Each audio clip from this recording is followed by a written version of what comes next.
Hey, Carla. Thanks for getting on this so fast. Yeah, of course. We were able to ID your victim. His prince came back as Joseph Hoffman.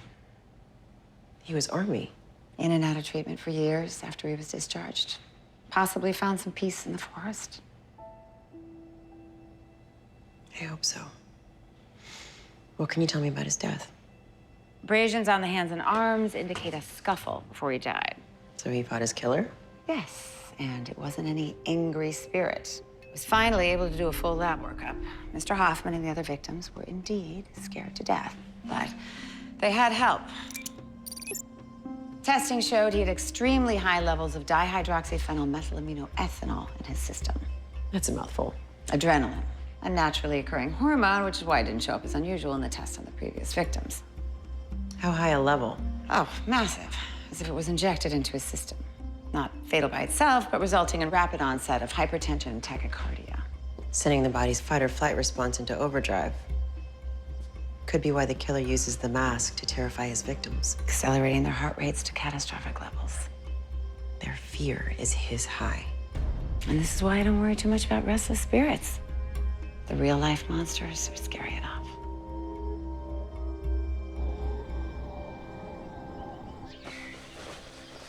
What exactly are we looking for here? Anything the killer might have touched. If we can find DNA or a print, we may be able to identify him. I'll start processing the area around the tent. Where's his bow and arrows? He would have kept those close, right? It's a good point. Yeah, they're not here. Could mean the killer actually found them somewhere else in the woods. And Joe ran and made it back to his camp before he died. So this might not be the crime scene. Okay, why don't we split up, search the area, maybe we'll find it. Right. Let's split up and go in different directions. That way, the killer can pick us off one by one. I'm kidding, please. We're federal agents with guns. I'll take the high road. Try sitting through a whole dinner with him.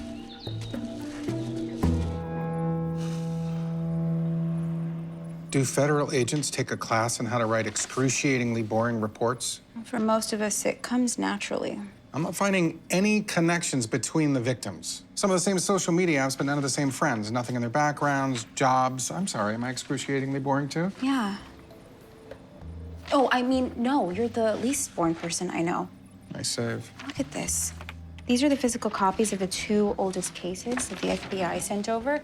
They were never digitized. Blasphemy. The first disappearance was 10 years ago in Utah. There's a witness statement from a park maintenance worker who's the last person to see the missing woman. Bryson Stone. He was never a suspect. But take a look at this case in Colorado a year later. One of the employees who was first on the scene was a park guide. B. Stone. Think it's the same person? Let's find out. Changing jobs would have made it harder to connect him to all the disappearances. Here he is, Bryson Stone. What's he doing now? He's moved up the ladder a few rungs. Stone's with the State Park Police, right here in Hawaii.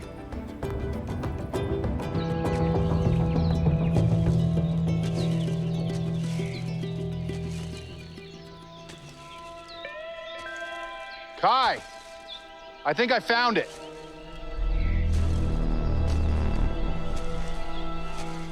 Oh, I got you.